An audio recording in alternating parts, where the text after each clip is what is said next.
According to the World GDP Ranking 2024 list, India is the fifth largest economy in the world.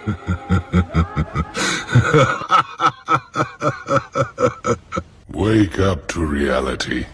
From Pune, the minor who was driving the speeding Porsche that killed two people was granted bail within 15 hours of his detention, something that is unheard of. 57,000 मेरी आ रही है। चीज पूछना चाहता हूँ sir, जो भी 620 या 30 या 40 या 50 वाला बच्चा, अभी हम क्या करें सर? पढ़ना चालू कर दे फिर? सर माइंडसेट होता है पढ़ने का।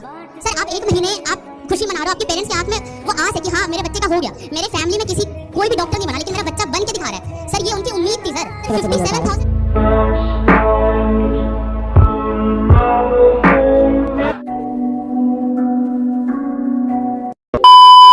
आजकल हमारे यहाँ लोग अपना काम छोड़कर दूसरे के काम को करने में ज्यादा इंटरेस्ट ले रहे हैं, जैसे कि पुलिस जो टीचर बन रहे हैं, जिसकी वजह से टीचर्स को पुलिस का काम करना पड़ा। टेंथ फेल चाय बेचने वाले एंटरप्रेन्योर बन रहे हैं और अच्छे खासे पढ़े लिखे प्रोफेसर चाय बेचने की कोशिश कर रहे हैं। आप फोर्थ फ्लोर पर आ जाए, वहाँ चाय की व्यवस्था है आपके लिए। Thank you. हलवाई सिंगर्स बन रहे हैं, सिंगर एक्टर बन रहे हैं, एक्टर क्रिकेटर बन रहे हैं और क्रिकेटर पान मसाला बेच रहे हैं। तो इसी सब की वजह से हमारे इंडिया का सिस्टम हिला हुआ है। इसी बेकार सिस्टम के 2 लेटेस्ट जीते जागते एग्जांपल हमारे पास हैं, एक पॉश एक्सीडेंट और दूसरा एनटीए स्कैम। पॉश इंसिडेंट क्या है?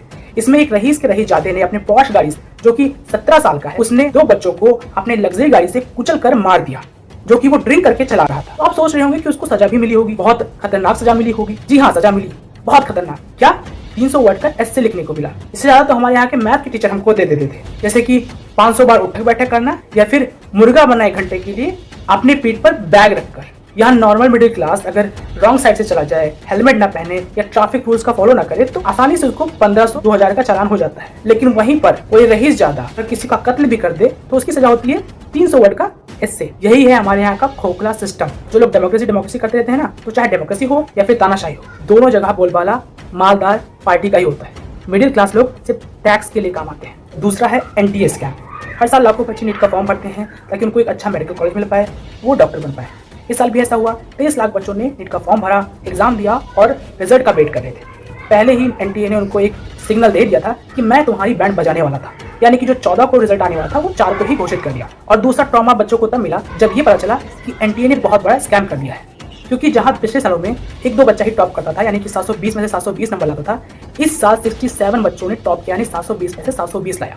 मैं तो ये भी हैरान नहीं होता कि एनटीए अगर बच्चों को 720 में से 721 नंबर दे देता। उसके बारे में मैं अभी बताता हूँ ऐसा मैं क्यों कह रहा हूँ। पहले तो बच्चों को कुछ पता नहीं चला, मतलब एक ही साल में ना जाने ऐसे कहाँ से जीनियस बच्चे आ गए कि 67 बच्चों ने एक साल में ही टॉप कर दिया। इनके स्कैम का पता लोगों को तब लगा जब बच्चों के 717 और 718 जैसे नंबर आ रहे थे। परेशान रहे हैं बेटा, वो है कि कैसे लोगों के 718 और 719 मार्क्स आ गए हैं। क्या यहाँ बच्चों को स्टेप मार्किंग दे दी गई है? क्या यहाँ पर बच्चों को बेटा ग्रेस मार्किंग दे दी गई है? किस तरह से बेटा ये बच्चों के पास ये एक्स्ट्रा नंबर आ गए हैं, जो पॉसिबल ही नहीं था, क्योंकि नीट में एक सही सवाल करने पर 4 नंबर मिलते हैं, माइनस मार्किंग भी 1 नंबर की होती है। तो ये किसी भी गणित से ये पॉसिबल नहीं हो सकता था। तब पता चला कि नीट ने कितना बड़ा स्कैम किया है। तो जब उनके ऊपर उंगली उठने लगी, टीचर्स उंगली उठाने लगे, निकाल लिया जाए। ये जवाब देना पड़ेगा एनटीए को। बोला है कि आप इस पे जवाब दें और इसके बाद अगली डेट 8 जुलाई की दी है हमारा।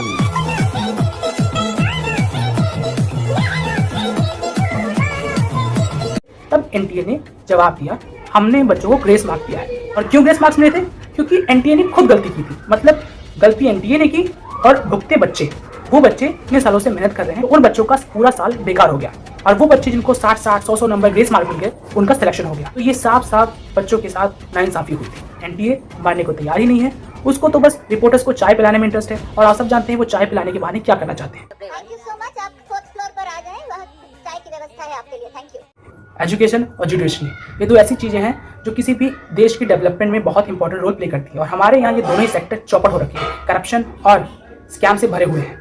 तो हम कैसे बन पाएंगे अमेरिका, जापान जैसे डेवलप्ड नेशन? जिंदगी भर हमको भी कंपैरिजन करते रहना होगा पाकिस्तान से, क्योंकि वही है जो स्कैम, करप्शन, महंगाई, बेरोजगारी इन सब में हमसे आगे है और हमको कंपटीशन दे रहा है। हमारे देश की डेवलपमेंट अगर आप चाहते हैं तो सबको इंडिविजुअल आवाज उठानी होगी, तभी कुछ हो सकता है।